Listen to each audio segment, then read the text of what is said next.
Hello and welcome to another episode of the CG Garage. This is episode number 491, featuring the return of Mr. Richard Crudo, who is our director of photography for Ray Tracing for the Win. And we got to see Esther Woodworth, who is his assistant camera person on the show as well. It was great to have Esther on. She is fantastic. She's someone who's used to being behind the camera, not in front of camera. So it was nice to sort of force her to talk about what she does, which is really, really great.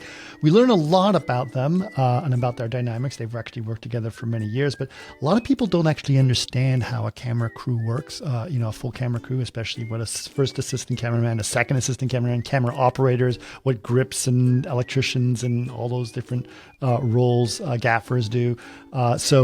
We learned a lot about that and how important it is. Yes, we had a really fantastic camera crew on the short that we shot, and we learned a lot about what they're doing there.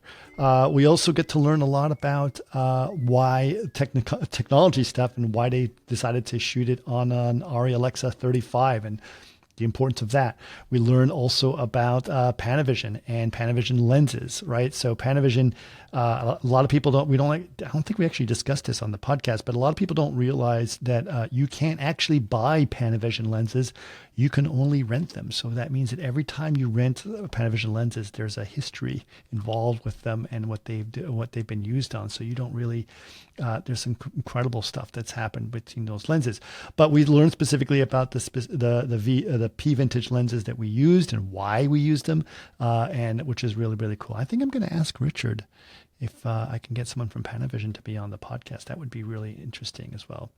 Anyway, we also get into a deep dive, obviously, into the short, some of their favorite shots, how they accomplished them, well, the choices that they made at like color temperatures of lenses and cameras and walls, and really get into it. And I think it's honestly a real masterclass for people who want to know more about how to shoot something like this, how to use virtual production correctly. Honestly, I think Richard did it in a way that everyone should learn from, because it looked really amazing.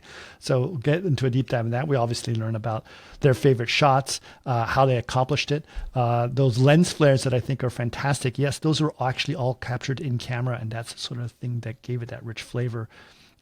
Which is really, really cool as well.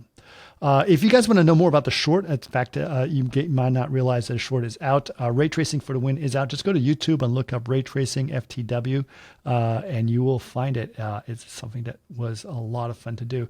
There's also a behind the scenes as well, so go check that out. And we'll put some links in the show notes on this as well. So definitely go check it out. If you guys want to know more about some events going on, obviously all these can be found at chaos.com/events.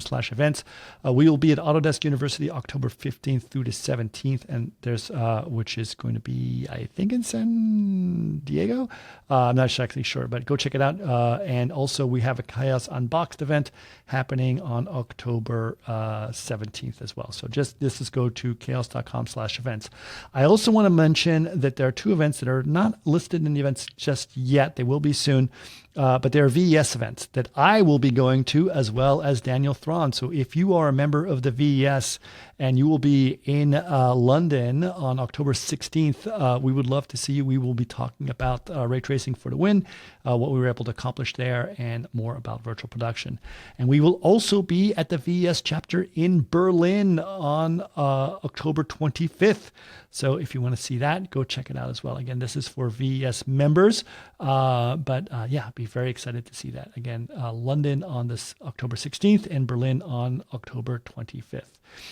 If you guys want to know more about the podcast, you guys know what to do. We're over at chaos.com/CG Garage. We are also on Facebook at facebook.com/chaos CG Garage Podcast.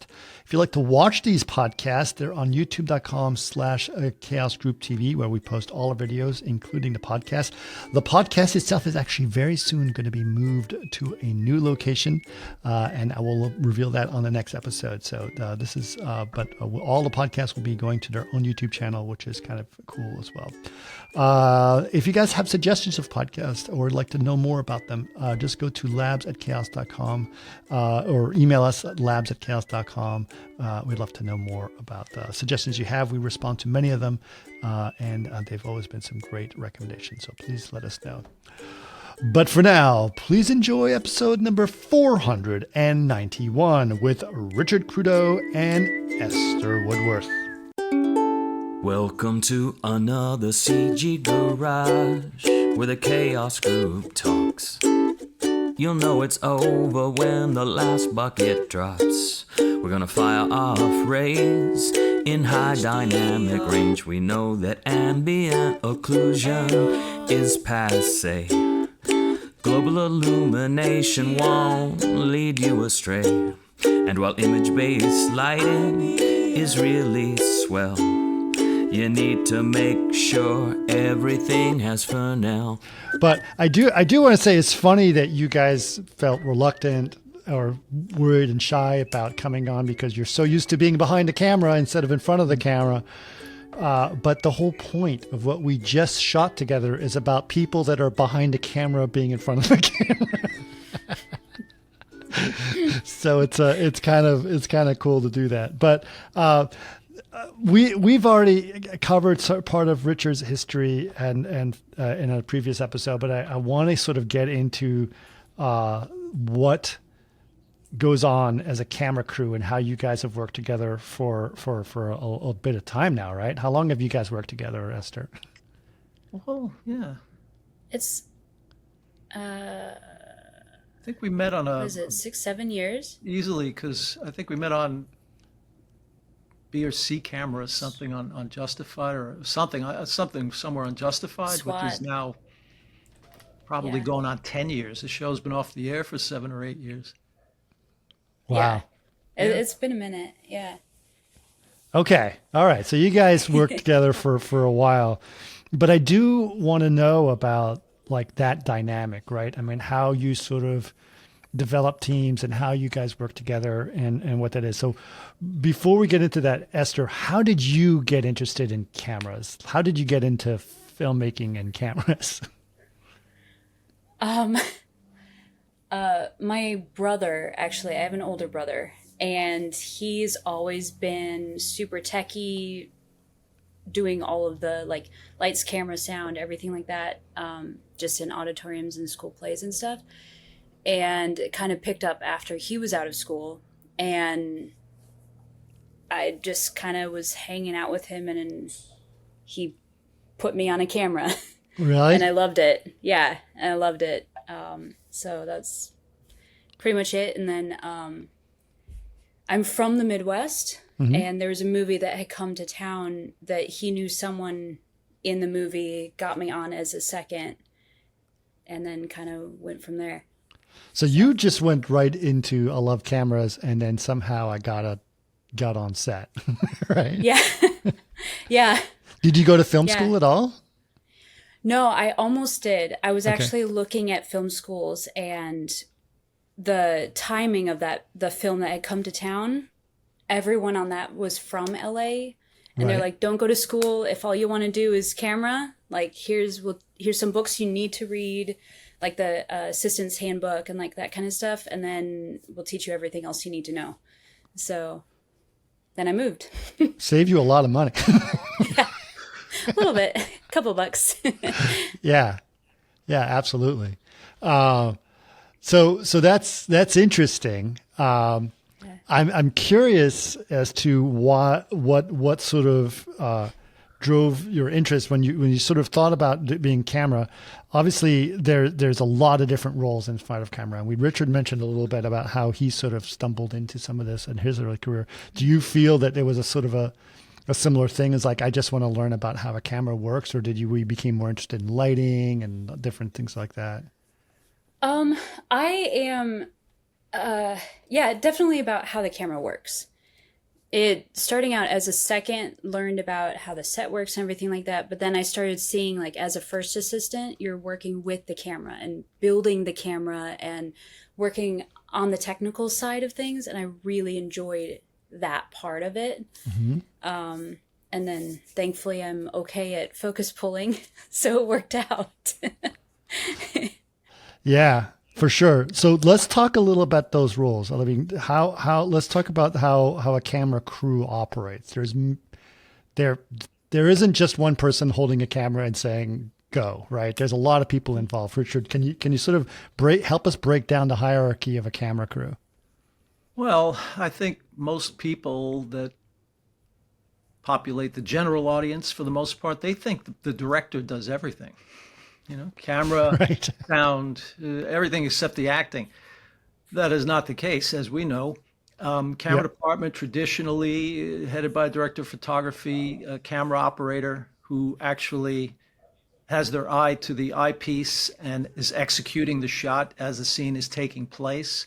Often enough, the cinematographer themselves might also double as the operator, but in the traditional hierarchy, there would be a camera operator for each camera, no matter how many cameras you might have on a set. Then a first AC, who is responsible basically for running the department as well as maintaining focus. Very, very important, plainly. Maintaining the camera, all the technical operations, ordering equipment, keeping governance over what's happening down the line, ordering equipment, things like that. Second AC, second assistant camera person would help the first AC and all the other duties that mount up there. There used to be a stills photographer, a unit photographer that was attached to the camera department. That was a union requirement, but some years ago that went away. So nowadays, a stills photographer would come in on a limited basis and do a few days here and there and not just be a part of the crew each day. But that's generally how the department's made up on a feature film or an major episodic television setup. Right. And these are just people operating the camera itself. That does not include an entire lighting electricians. No, those would be group as separate well, right? departments. You'd have a lighting department headed by a gaffer and a grip department headed by the key grip. And the lighting and electrical is obvious what they do. And the grip department handles everything that supports the electrical department, rigging, flags, nets, anything that might involve controlling or attenuating or shaping the light or supporting the camera. You want the camera up, a shot where the camera is attached to the steeple of that church up there. Well, some of these people will find an ingenious way of doing that, and that's part of their responsibilities as well. It says, I want a camera there, you figure it out.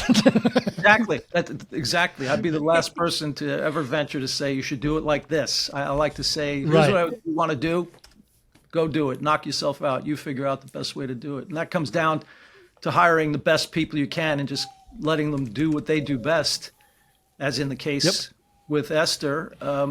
She's the best in the biz. Tack sharp eye.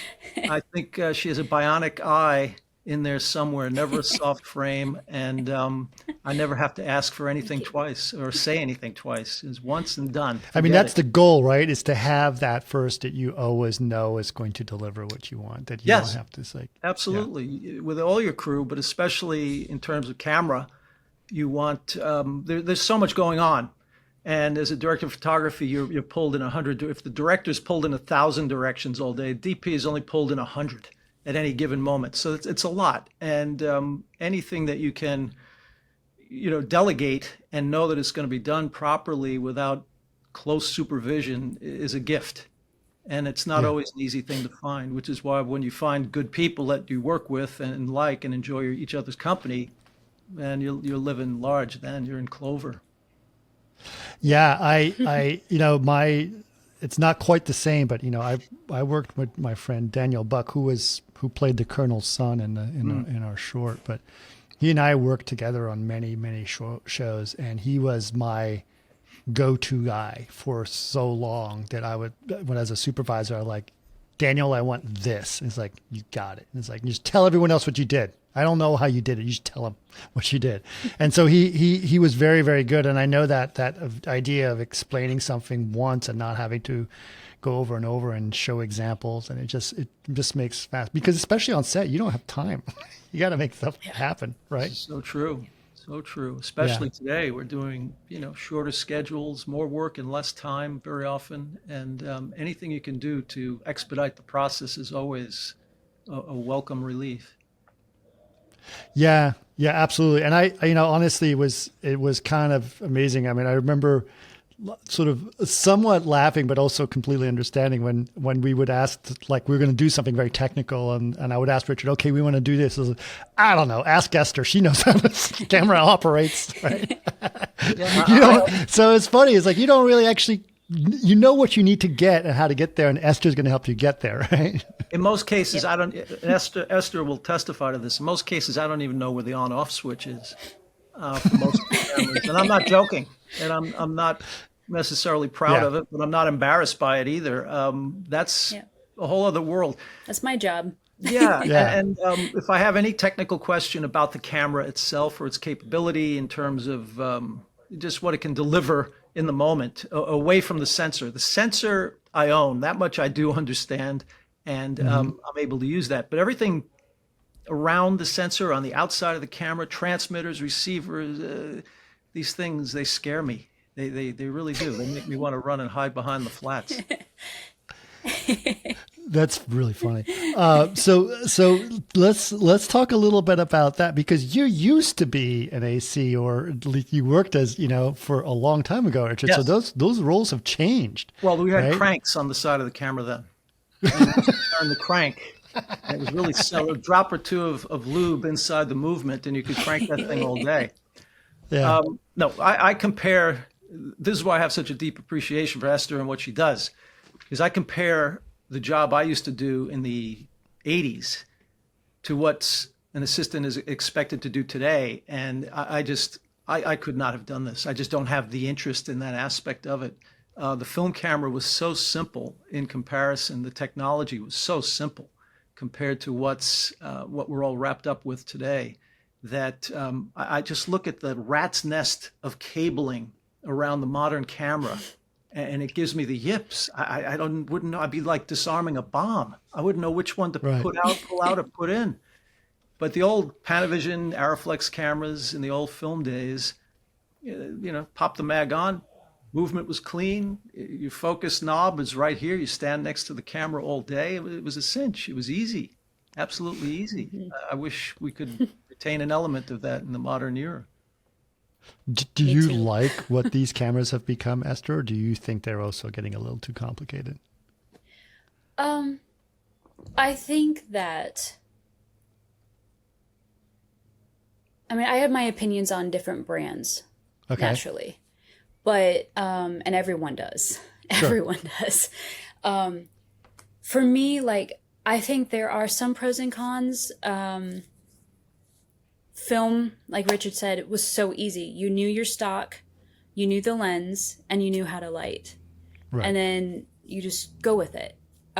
Nowadays, more and more, for us as ACs, more often than not, our position is more of a technical position than it is just a focus pull or anything, because we have to know the camera, which is half a computer now. We have to know the batteries and how many do we need, and cameras pull different wattage. We have to know the wireless video systems nowadays. It's not hardwired. Very rarely is it hardwired. We have monitors on everything. We have all of our focus pulling is wireless now, especially since the pandemic. Everything is wireless. So it just adds, there's more that can go wrong. Yeah.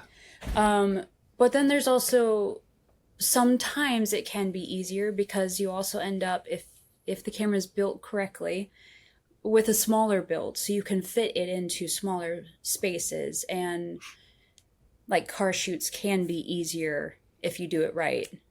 Things like that. Smaller spaces can be easier to shoot. But there's more technology to worry about. So when I started out, we were still at the camera with a knob, and I miss that so much. Did you shoot on film? Have you shot on film? I have shot on film. Okay. Only a few times. I think I did one feature in the very beginning on film, and then a couple commercials, but that was it. It wasn't common. Digital was already starting to be predominant. Right. But I've had that taste. Yeah. I love it. I remember shooting on film. I did several commercials on film, and it was interesting because they shot it on film, but then they had this weird little video reference that they would use to show what you shot. And it's like, it's not really going to look like that, is it? It's like it was kind of. I can't tell you how many times when video taps just started to become ubiquitous, really, how many times I would have to say to a director, it's not going to look like that. They're not like today's fantastic high def video that we see on set on a direct feed from the camera. They were so primitive, black and white, generally skewed. Something was always wrong. Comet tailing when anything bright value moved through. Oh my goodness. Yeah. Yeah. Yeah, it was very, very challenging to do. But now it was very interesting. So we obviously let's talk a little bit about what we used on this shoot. So the first thing, let's start with the camera itself. So this is an ARRI 35. So tell us, since we're going to geek out about some of this crazy technology, let's talk a little bit about that. How was this? Why did we pick that? Why did you guys pick that? Yes. And then how did we set it up? Let's talk about the whole setup of this camera. Well, we use the Alexa 35, which is Arriflex's latest incarnation, primarily because of its wide dynamic range. It's got the greatest dynamic range available on the market today, and plus its adaptability and its color science. It has great color science. From my eye, and I think many others at this point, it's about as close to a genuine film look, I think, as you can get digitally. That combined with Panavision P vintage lenses, which essentially are old lenses rehoused in modern housing, old glass from the 1970s. And I chose them obviously in collaboration with you and Daniel, for their slightly, just perceptively softer way of capturing an image, which I thought may as well help us with the LED volume. So we're not too tack sharp, and I don't like tack sharp in terms of overall to begin with, because I think it can, if you're not careful, it can veer into the electronic feeling and get a little too crunchy, and you have to work it too hard in post to counter that. But this camera paired with those lenses from Panavision and Woodland Hills, it was just, I thought it was the perfect choice for this film. I've used that combo before and have always been happy with the results. And this was, again, just fabulous. Nothing about them could disappoint in any way. I was just so happy because you and I have discussed our love for 1970s film and just the thought that we're using glass from that time. Oh, yes. It's like, this could have shot The Godfather. Who knows? Well, if you delve deep enough into the Panavision archive, someone there will be able to tell you what shot what. And I should actually look into that at some point, but I still have the serial numbers from the set. But we rated the camera at 800 ISO, which is its native speed rating.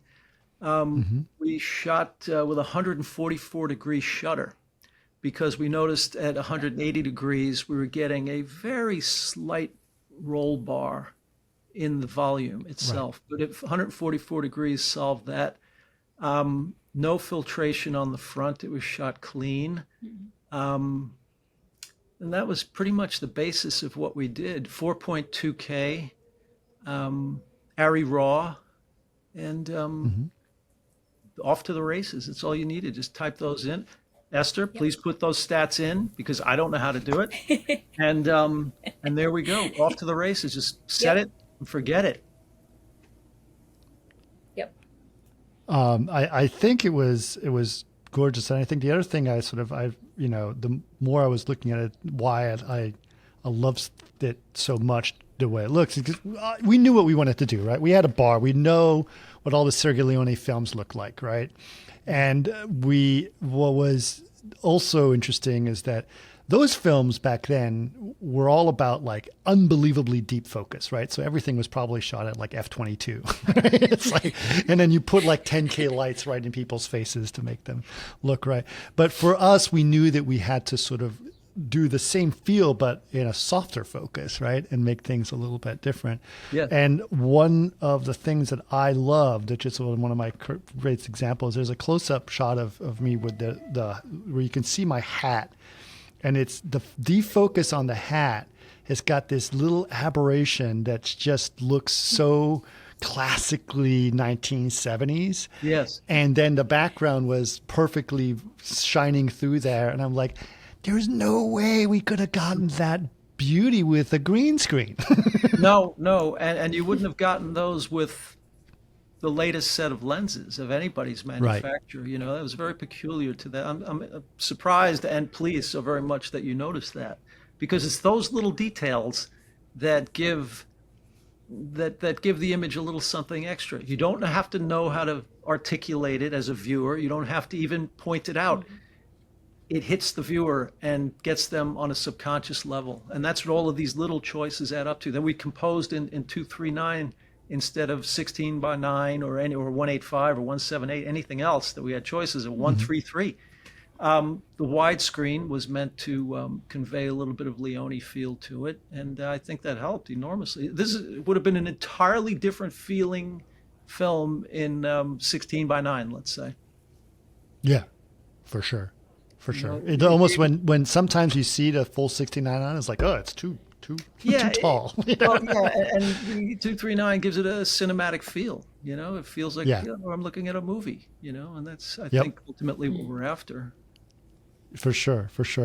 So there's another thing I wanted to ask a little bit is like those old lenses, Esther. How was it to work with them? I mean, you said, Richard, you've used them before, so I'm assuming you've used it before. Are they any different than you feel than other ones? Are there things you say like I gotta focus is a little harder, or is anything more challenging about working with older lenses? I love old lenses. I love them. Yeah. I think they're so unique and special, and every single one is different. Yep. Even in a set, every single one is different. For me, because like I've worked with the brand new lenses, I've worked with these old lenses, and the feel of them, like it's so difficult to describe. When you're pulling focus, the feel of turning the knob associated with the barrel on the lens turning, there's a connection with these old lenses that you don't get with the new ones. Interesting. Even with a remote knob. Yeah. There's something still tactile about it. Interesting.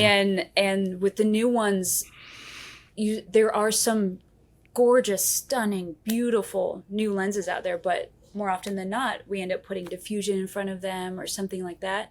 Where with these old lenses, they're just so beautiful how they are, and how they pull. The throw on them is just, I love it. I love pulling on old lenses. It's become popular too. Like you're starting to see a lot of funky, weird lenses being used on films, almost to the point where like you're trying to doing this on purpose. Like I would just remember like Poor Things, right? Like in Poor Things, I don't know if you saw the movie, but they used some very funky lenses in that showing almost arbitrarily like, okay, now we're going to have something with all kinds of swirlies behind them, right? Do you feel that this has become a popular thing now where people are going to try to shove old, weird Russian lenses in front of these incredibly expensive cameras? No. Yeah, I don't personally, I don't like things that call attention to themselves, photographically speaking, generally. I mean, you might do a film where that's the object, want to call attention. You're doing it for an effect, and it's a well thought out process that's part of an overall structure. But when you start mixing and matching all sorts of exotic looks, and if it's not for a really well thought through reason, it can be very disconcerting. And I find it takes me out of the movie, and that's the last thing that I want to do. And there are so many choices on the market today. When I was assisting, there was Zeiss, Ingenue, Cook, and Panavision, and they each had their lenses, and they had a wide range of focal lengths and different speed lenses, but it was a fairly limited pool. And nowadays, I mean, I wouldn't even know where to begin if I had to root out a set from everything that's available. It would take a year. To shoot enough tests and compare them in a reasonable or a manageable way where you could make an informed choice of one over another. I mean, it's like everyone's trying to outdo each other in trying to serve all parties at the same time with the same lens that doesn't look like any other lens. And it's like this snake that's just eating its own tail. Yeah. Yeah. I do love how we treated those lenses with such respect on set. I remember like us worried about like Richard's going to take him home at night, and make sure they're safe. Well, and they're it was expensive. really, they became sort of, they're very expensive. Insurance was very high. But it's also just kind of like it's not just the expense, it's the respect that we have Yes. for the optics on these things, Yes, which I yes. think is really a beautiful thing. Well, that's What is your? I want to get into a couple more things on detail on the shoot, but Esther, what is your favorite part? I mean, you mentioned like the focus pulling and the cameras and the lenses and all the complications, like just dealing with all the wireless stuff now. That's kind of, and it's what's your favorite part of all of like this whole process? Is it just figuring out how it all goes together, or is it like just little pieces that you like more than others? The preps, if I were to choose one favorite part, it would be the prep. And then with Richard, we do lens tests. And those days, like where we get to really look at the lenses, make sure everything works on the camera, build it all out, talk about the shoot, the prep of it all. I love that, because if I'm prepped well, then the rest of the shoot doesn't matter what happens. I'm prepared for it. And I have a wonderful second AC, Anthony Huang, and he's my go-to, and he's got my back, make sure he has everything set up for wireless and all that world. Yep. On set, probably my favorite moments are when we're on very long lenses, very wide open. Some minefield. Super Pulling hard focus. Yeah. I like the challenge. It's, it's nice to have that and be like, okay, let's see if I can get this. Right. Yeah, I think that's we the had to funny adjust thing. lighting for one of the shots, but That's the funny thing about having Esther on board, because very often you'll say that to an assistant, "Oh, you're going to hate me for this next one. It's a 600 millimeter lens, wide open," and the guy is running at us. They'll, done that. you can see people just go white as a ghost. But Esther says, Right. "Oh, cool. Oh, good. Let's do it." And Cool. Let's do that's it. let's go for it. And having Yeah. done it myself, I know how hard it is. It's not easy, and it can be very nerve-wracking. And in the old days, we had to wait till the next day to see if we had it. And you've Yeah. never had a sleepless night like that, waiting for that shot of whomever the star of the film might be, and thinking, "Oh my God, if this is soft, I'm done." Nowadays, fortunately, we've got a high-def monitor, but it's still not easy. And you may still have to do it It's 10 not. times under certain indications. And it's not easy. And I highly do appreciate the effort. And Esther is always game for the challenge and always comes through. So we should do Well, it I again. will say We'll be this. doing it again sometime. I'm Maybe the down. next one will be all 300 millimeters and 600 All millimeters. 300. I will say this though, I'm more willing to do it like working with you, Richard, because you've been there and you know how hard it is, and you trust me when I say I have it or I don't have it. We need to Yes. go again. Absolutely. And you do what it takes to make sure we get it. And I appreciate that. So that makes it more, I relax a little bit more going for it, sure. because I Sure, know sure. that we'll get it no Yeah, matter what it takes. And I know that if it's really impossible, I've never beneath or above, whatever the expression might be, raising the light level and shooting at a deeper stop Yeah. to at least give 4 inches of depth of field, a little margin. And of- we've done that. yeah, we have. Yeah, and Yeah. that's We've done that's that a couple fine. It's times. part of the gig. Yeah. This is we're working with tools and technology, and this is how sometimes you Yeah. need to use them. It's not one way and no other way. You know, this is how we bend the technology to our will. But it helps to have, you know, a bionic eye and wrist and fingers that turn the knobs and sharp. Yes, yes, yes. That helps. Above all, that goes I don't first. think I could. I don't think I could know exactly, like if I can measure distance in a wrist and Yeah. predict what that distance is. Yeah. It's I a mean, I touch. guess, Yeah. I always relate Yes. everything to fly fishing. I guess it's like, it's about that far, like Yes. cast there. Yes. Yeah. And as Esther said earlier, it's a tactile thing. You know, the touch sometimes then becomes part of your zen. Yeah. Yes.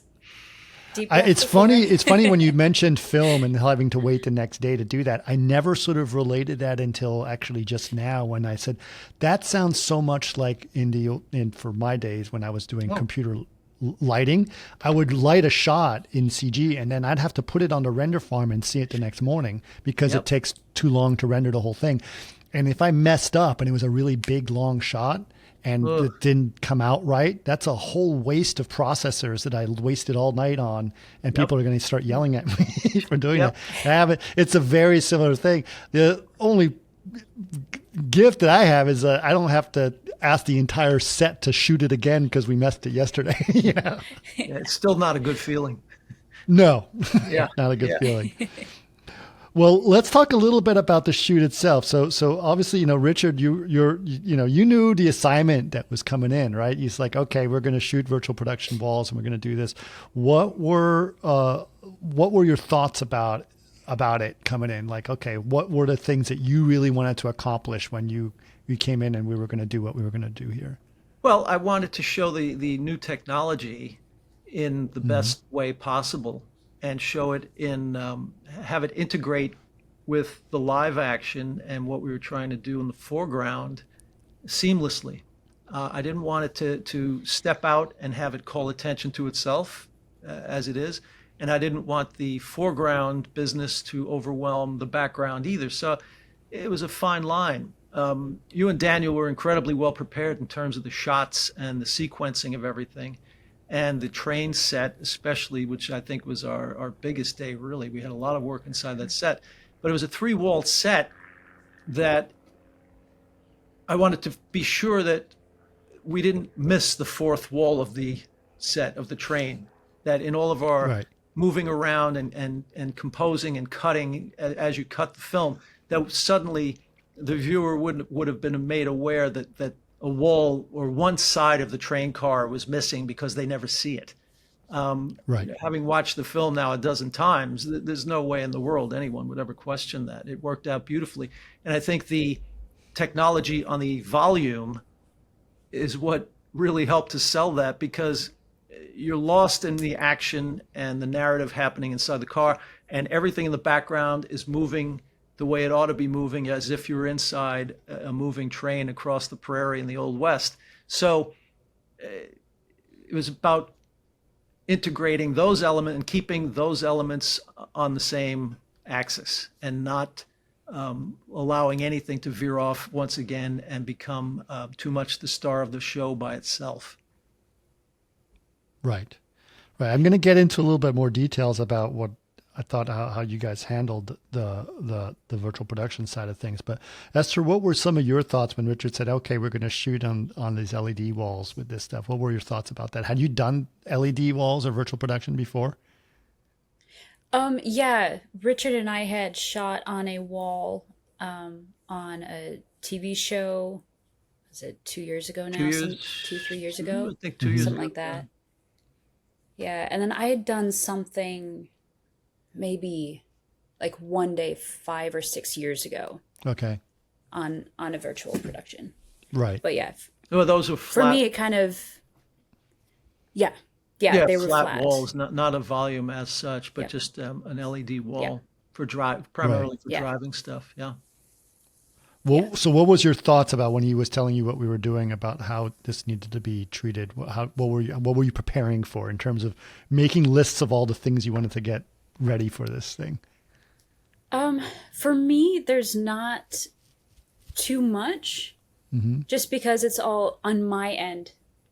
it's all the same equipment, you know? Right. So then it comes down to making sure we have the specs. The shutter is always something that we have to work through to make sure it matches the refresh rate on the screens. Mm-hmm. So I knew that. And then that was really, on my end, the main thing.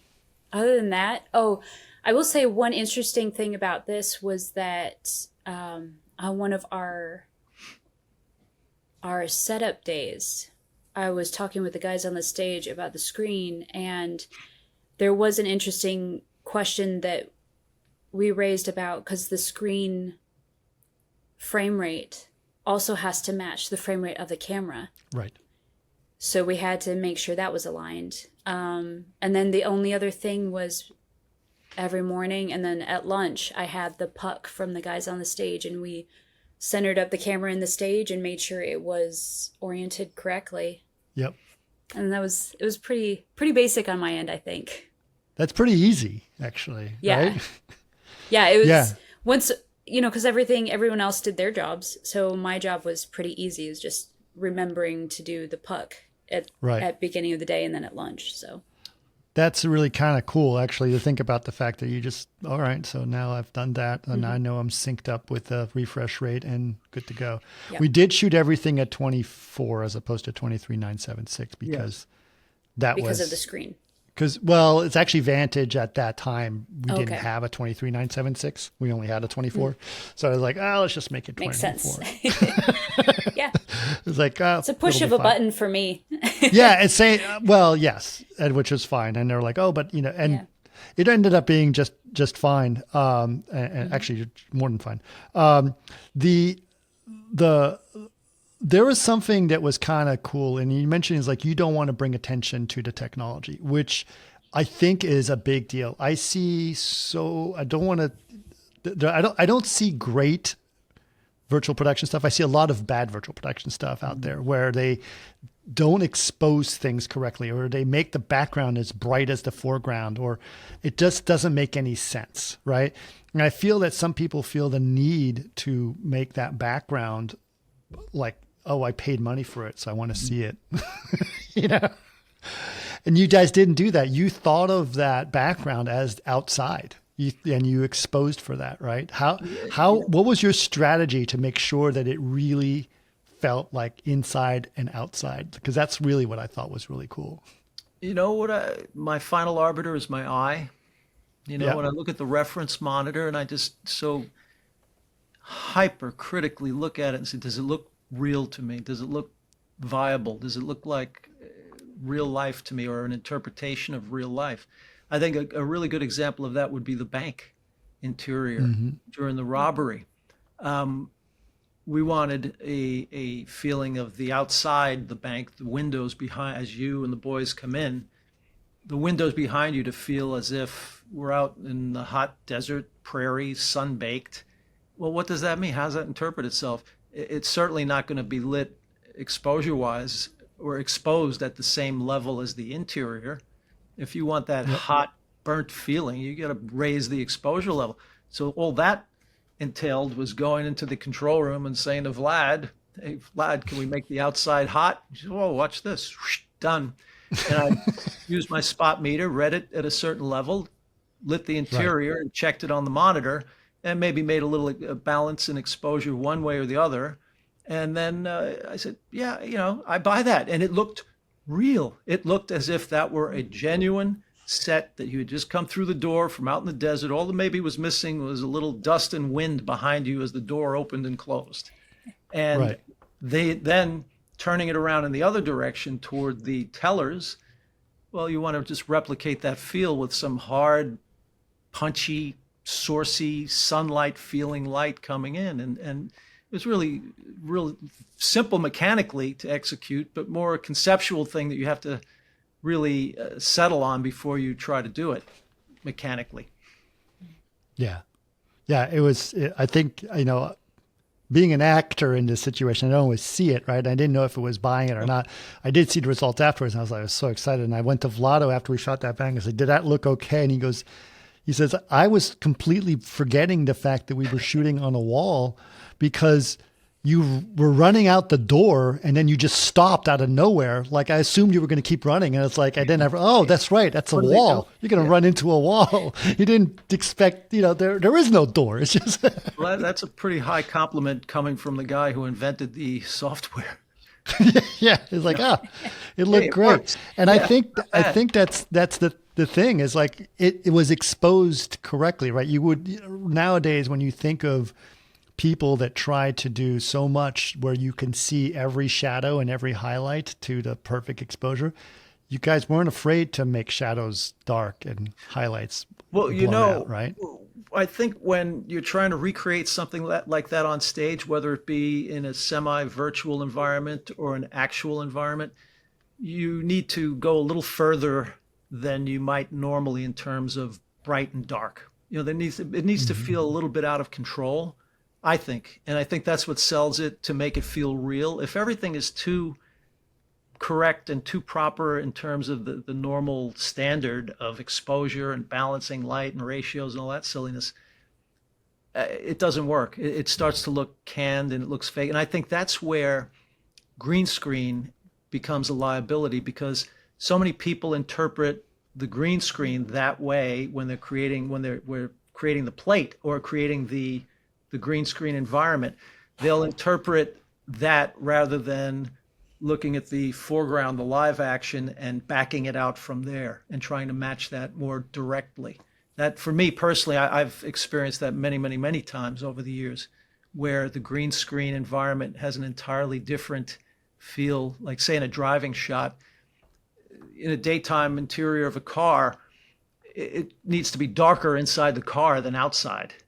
They can't be at the same exposure level, or there can't be a big discrepancy where the outside is darker than the inside. It gives away the effect and it looks horrible.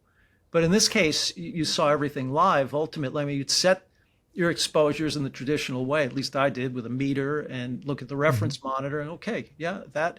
And then you balance it and you look and you go, my God, it's wild discrepancies, but that's what makes it look real. Something element of it has to be a little bit out of control, I think, to sell it to an audience properly. Right. It's interesting because I remember, when we were building the set and the train set, and you actually came to see the set built several times to just see because you knew outside those windows it was going to be an environment, and we asked for the windows to be mucked up a little bit, and they ended up being mucked up, but much more than I thought they were going to be, which is actually fine. It helped. Yeah, it looked good. It looked natural. Absolutely. Yeah. Believable for sure.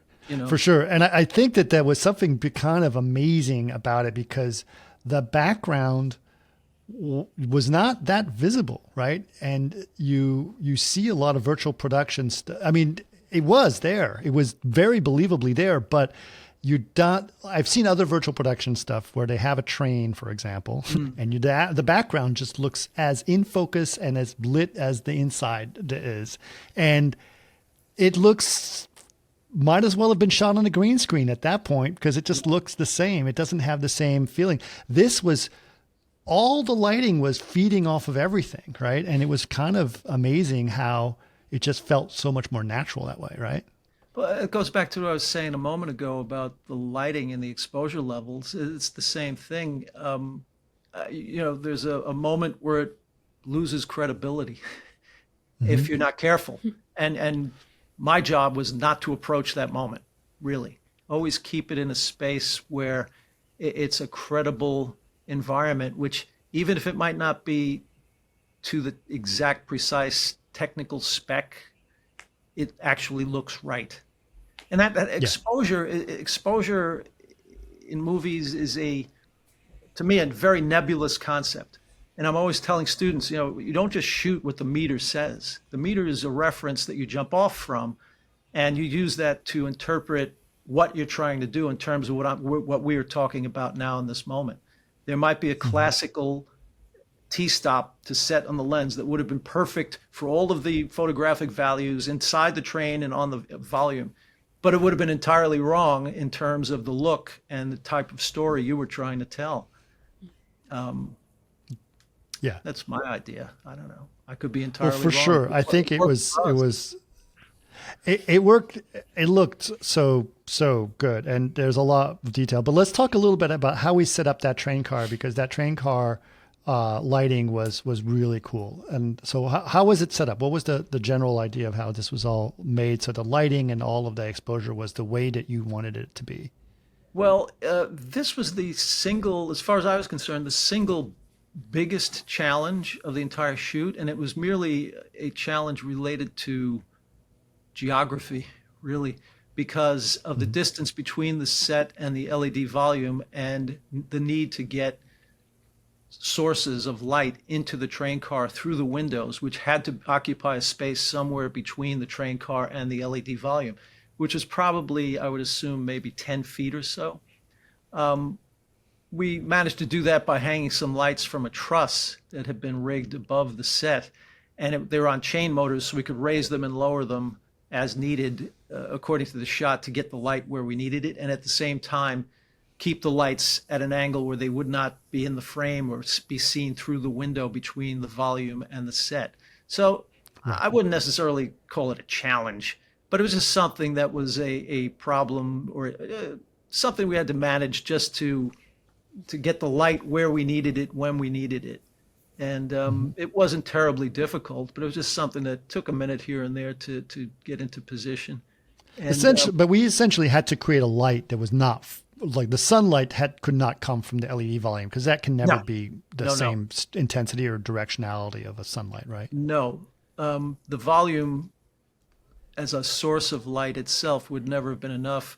It may have been enough in terms of just an ambience, but not in terms of a hard source. So that's what we had to do. And I rigged, I think, 4 or 5 Fresnel's, Arriflex Fresnel's, I forget which unit they were, but that gave us enough pop to reach inside the car and get around the mullions and do what we had to do without creating multiple shadows. I might not have used them all at the same time, but by just raising or lowering them, I could use one or another in the array to get the angle and get the hard, sourcey sun feeling that I wanted without either seeing it or creating multiple shadows or overlighting the rest of the car. It was sort of a mix and match on a shot-by-shot basis. Right. Yeah. And you also mentioned, I think I heard you mention at some point that you used different color temperatures to make sure that something felt inside and outside. Is that right? The wall and the camera were both balanced to 5,600 degrees Kelvin color temperature. The lights, those lights on the array that was set attached to the truss, were set for 4,000 degrees, which is a little bit warmer.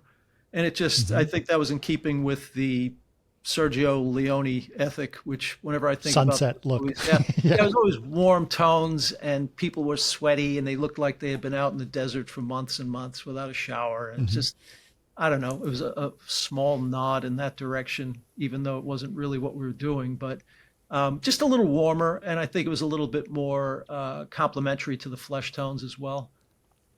Right. And then I do want to ask you, Esther, because a lot of people were like surprised, like we got a lot of those lens flares in camera. Those were beautiful lens flares. How do you set up a camera to get like that kind of a lens flare? Make sure you get those looks in there. To me? Yeah. Oh, sorry. I was into the question. One shot, we had a streak filter that it was when you were sitting at the bar and the sunset was coming through the window. We were low. And through the mullions, yeah. Yeah. We caught that with the streak filter. That's that orange flare that came across. Yeah. But the rest of it was these lenses just flared so beautifully, and we just had a really sharp flashlight. Yep. Or we would set up a light from a certain angle. If it's at the right angle, it catches in the lens and then just creates that beautiful flare. Yeah. It was really, they were such beautiful lens flares. And, you know, honestly, there's one of the other people that worked on the short that you don't know, Mark Rienzo, He was our lead compositor on this, and he did all the compositing for the all CG shots. So he looked at your lens flares and like was inspired to recreate digital lens flares that mimic that same analog look to it. So he was very inspired by what you guys had shot to make sure that the outdoor shots match the same, vibe of what, I mean, how were you guys happy with the all CG shots that came out of this and how they blended together? I thought it looked terrific. I didn't notice a difference. I mean, just that opening Yeah. shot is just of the train coming across the prairie into the town. It's incredible. Looked And good. where the train, the camera's on the train tracks and the train rolls over and then turns around and the tracks are shaking as they would when the train is going away. Yeah, it's terrific. Yeah. Beautiful stuff. Yeah. It With was that- it was a lot of fun. It was a lot of fun. To make One sure more that notion all- about that flare, though, Chris. The one that Esther addressed about sort of profilish to you, looking toward the windows, and we had that one through that light source was one of the lights that was on the truss that was just dipping enough beneath the mullion to create the flare with the filter. That was not on the volume itself, but it sure did look like it was on the volume. It didn't, ultimately, yeah. It sure did look like Well, it it. didn't look like a volume. Honestly, I've had very seasoned visual effects people who said, "Where did you shoot this? Where did you get this train?" Yeah. Oh, I And believe it. I was like, "No, that was all on set." And they were just like, believe it. "What?" Yeah. Yeah. And I want to say two things. I mean, honestly speaking, yes, the technology was great and it worked great, but it's really a matter of people using it correctly as well, Yes. and understanding how to make sure to make it look what it's supposed to look like. I mean, that the volume cannot give you proper sunset, but it can give you the right atmosphere. So you get the sunset from the sun or the whatever sun represent, and everything else works. So to me, and then you cut it with all the other stuff. It's like, yeah, I remember that sun coming through that window, and I still feel it on me emotionally, as we're going through this whole thing. Yes, yes. Well, I mean, the final scene at the hacienda, I'm sure you're going to get to that, but Yeah. that's a perfect example. I mean, it was a dusk magic hour that we shot over the course of an afternoon. It lasted all day. It would have lasted till now if we wanted it to, but it was perfect. I mean, the tones of it, the exterior shot before we get into the scene of the hacienda, it's brilliant and it matches perfectly. And we were able to see the foreground backing out the lighting from the volume to light the foreground to match that with the guys sitting around the table and having a drink. It was to be able to sign off on that is a gift in the moment, really. I think what was really cool about it, and this is something I don't think people do enough of, is that you guys purposefully underexposed that a little bit so it felt like it was dark, Yes.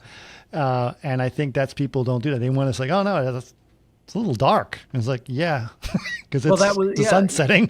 Yeah, if it wasn't a little underexposed, it wouldn't feel right. I mean, you could do it, Right. but I'd be expecting, Rodney Dangerfield to come out and do a little comedy.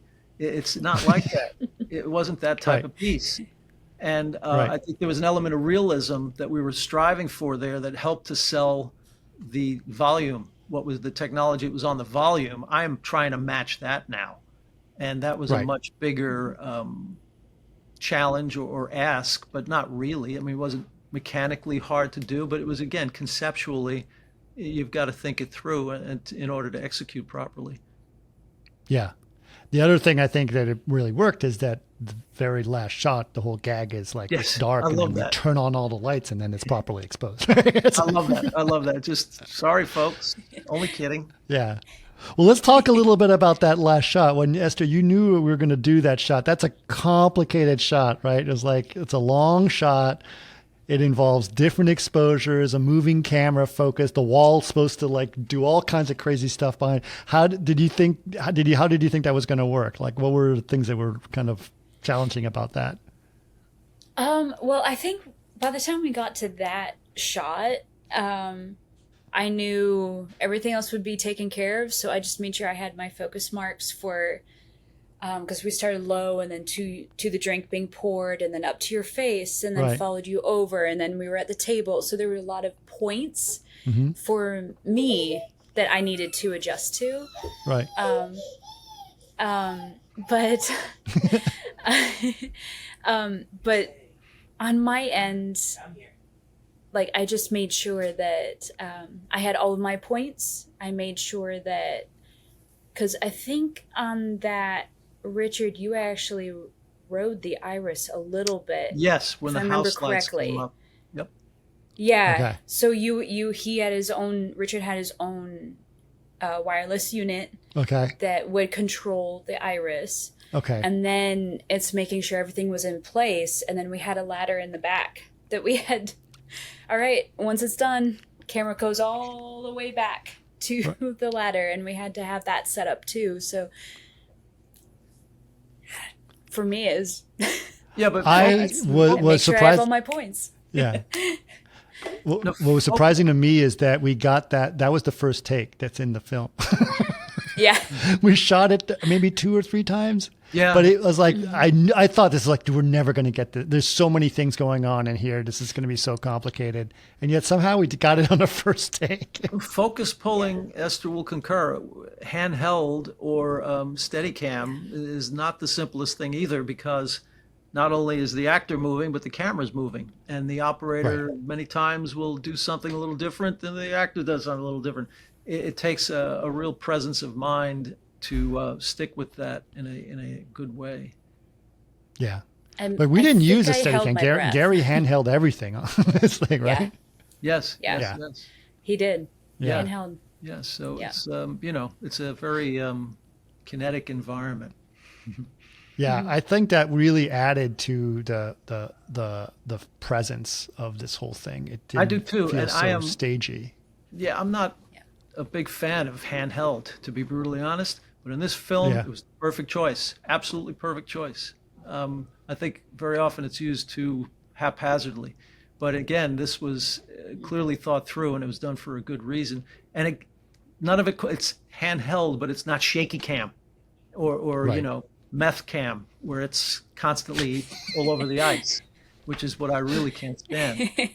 This Yeah. was just really tasteful, well done handheld, and my hat's off to Jerry O'Malley for that. He did a very good job over 3 days with the camera on his shoulder the entire time. Yep. Yeah, it was kind of really awesome. I do remember at one point you and I on your last episode, you sort of mentioned, and I've been sort of thinking about this statement that you said forever because it means so much to me. Is, you mentioned how back in the day, film was very expensive. And that you had to plan everything out very carefully about what you're going to do that day, because otherwise you're wasting a lot of film, right? Yeah. And that today, a lot of times you feel that in productions, people just shoot everything and then they'll figure it out in the edit, right? Yeah. Which, and you equated it to my favorite, the analogy is we used to do heists and now we do smash and grabs. Yeah. And so, Gordon Willis used to call that dump truck directing. Just collect a lot of stuff, collect a pile of material, and dump it in the editor's lap and let the editors sort it out. yeah, and that's not fair.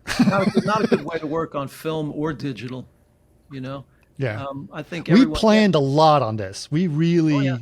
we knew everything we were going to shoot because we had 3 days and we didn't want to waste any time on that set, right? And we didn't. We were so efficient. That production went really, really like a Swiss watch. Yeah. Which is surprising considering the software is completely beta at that time. Not one hitch. Not one Yeah. hitch. Going in, I really didn't know what to expect, but I certainly didn't expect that. And it worked. Yeah, like I really thought that we were going to have some serious overtime on at least the first day. But we had 30 setups on that day. What did you think about 30 setups, Esther? Easy. Piece of cake. Yeah. No, it helped too that because we were on the stage with a wall and one direction set essentially, like monitors very rarely moved. So we were able to really move the camera setups quickly and efficiently because we didn't have to move our carts. We didn't have to move monitors. We didn't have to move any of that stuff. So we were able to just focus on getting the camera where it needed to be. And we were able to move pretty seamlessly, I would say. Yeah. Yeah, it was very, very smooth. What are your thoughts about how the color turned out, Richard, on everything? I loved it. Griff at Photochem did a fabulous job. We were, fortunately, because we took good care with everything, we were 90% in the ballpark by the time we got there. And it was just cleaning off some rough edges and putting a little bit more into it to get it over the goal line. But he did a great job. I love the way it turned out. It's a nice light touch that's appropriate to the material. It's all there. There's good contrast. The color is a nice saturation. It feels natural. Again, nothing steps out of bounds or calls attention to itself. I was very pleased with it. Yeah, for sure. I think that was great. And, like you said, we had developed a camera LUT before we started shooting so that we knew, like you said, 90% there. And then when Cody did the editing, he was editing with that look in there. So we kind of knew, we're like, yeah, this is really close. And then we just bring it to Griff and he just like balanced it so perfectly, right? Very simple. He did a great job.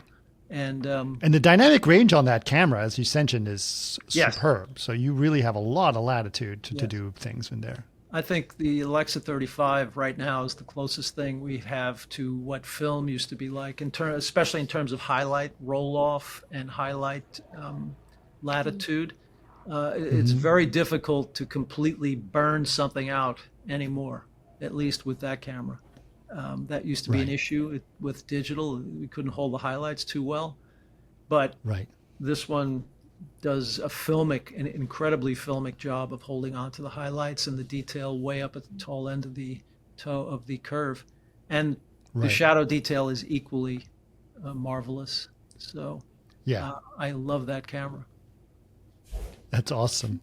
Well, I do remember, we had, like I said, like you said, there were like 90% there, and we sat there in color, and we're looking at the very opening shot, and you're like, okay. And I remember it just like the background in the original, in the raw version that we saw from the edit, it just was a little bit milky, right? It was just a little bit cool and a little bit milky. And it's like, and you just told Griff, it's like, I just want this and this, and then suddenly that background just got warmer, and then all of a sudden I almost felt like it went deep, like all of a sudden it's like, oh my God, that background is so good. And I was like, and I just, at that point I knew it was like, oh my God, we've got this. We've really got this. It was so beautiful. Sometimes just those little adjustments like that, or the difference between blah and especially I think the challenge then with any LED environment is exactly that. You're trying to balance the color and the contrast and the density in believable ways so that the foreground matches the background. I mean, it's simple, but not easy sometimes. Yeah. But the concept is quite simple. And if you can manage that, again, the challenge for a cinematographer with the volume or any LED wall is managing color space, color management. And you have the wall, you have the sensor and the camera, your reference monitor, and the post house. Once you've got all of those elements on the same page, then your job becomes exponentially easier. And it's your eye, hopefully, that can govern the foreground, background balances in terms of contrast and things like that. So, for sure.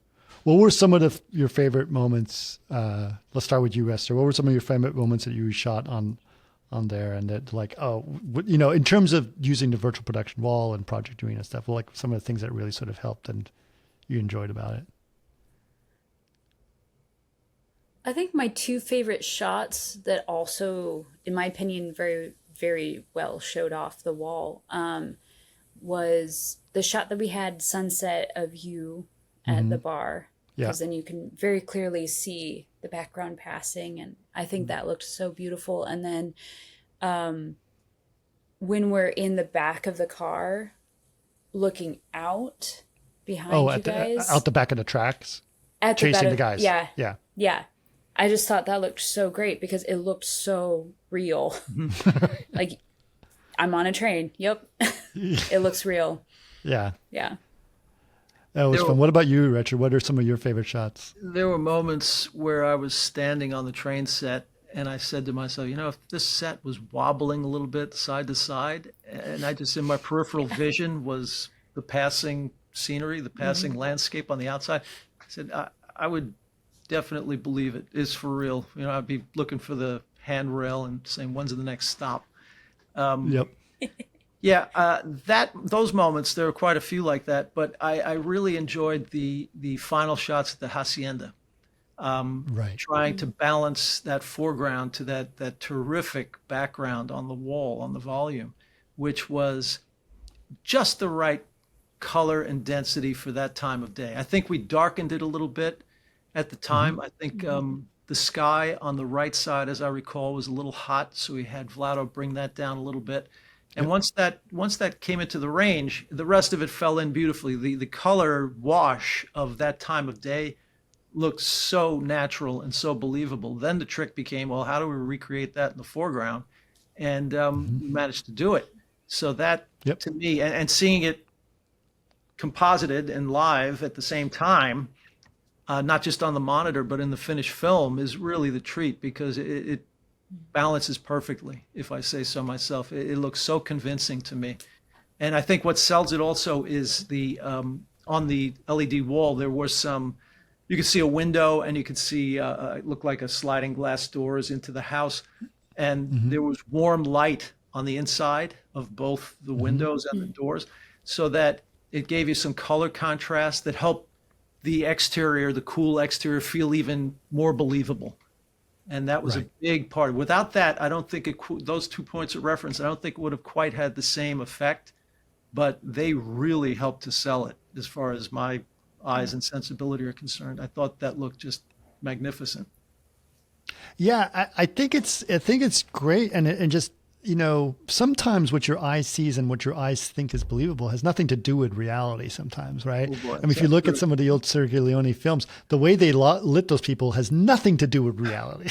Like, you wouldn't have a sun. You can't wear a hat and have no shadows under your face, like it doesn't. Yes. Everything. So, but yet we believe it, and we're like, that's the way it should look, Yes. Yes. Well, if you're caught up in the narrative, you're not supposed to notice those things, Yeah. And as Hitchcock says, every movie was only meant to be seen once. So once it's past you, theoretically, you should never see it or think about it again. It's just part of that moment. And it's gone. Yeah. Yeah, for sure. Well, it was really, really cool to reminisce about that stuff. I'm really hoping we get to do this again, because I've learned a lot from you guys, but honestly, that was a fantastic experience. And kudos to your entire camera crew and your lighters and your graphers and your grips and stuff, because they were so good. It was like the one thing I was worried about the wall, didn't have to worry about the wall. Like, is the camera crew and all these guys going to work with it? Everyone was working like a fine oiled machine. And it was, when you do that and then you see those shots, like you said, exposed, and like, oh my God, this is so worth it. It's so worth it to get a good crew to do it once and not have to do it again. Oh, goodness. Yes. Never want to do it again. But one final thing about the lighting, it's also very important to keep any ambient light or spill light off the wall.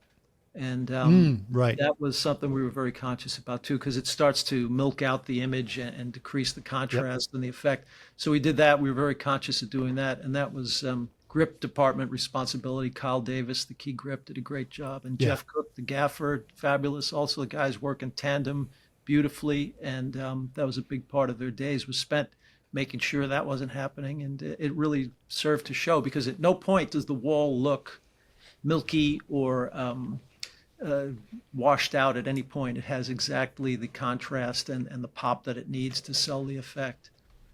Yeah, and I mean, we should know, like, some people may not realize, like, that not everything was not lit by all. We actually did have quite a few lights on set that were doing different things and they were exposing different ways. So we did have a lot of lights on set, and they were very specifically set up for that kind of stuff. Yes, it was a great experience. Thank you both, Esther. Thank you indeed for being tack sharp Yeah, once absolutely. again, teeth to tail. Was it scary being on the Anytime. podcast, Esther? Did you get over it? Oh, my heart is still racing. It's cool. I think a lot of people need to practice being on this side. You know what? I didn't know what it's like to be in front of the camera either, and that was kind of a scary experience. But Scary. also a really great experience because, I get to see where the lights are. And I'm like, oh, that's how you light someone. Because I can actually see it right in front of me. So it was kind of amazing to do that as well. So Beautiful. well, thanks you guys so much for being on the podcast, but also on the shoot. And like I said, it was Thank a you. fantastic experience, and I hope to Thank you indeed. to do it again, and hopefully we can all learn more from each other in the Indeed. future. Thank you, Chris. Thank I'm you, down. Esther. Thank you. And we'll see you, speak Thank to you you. soon.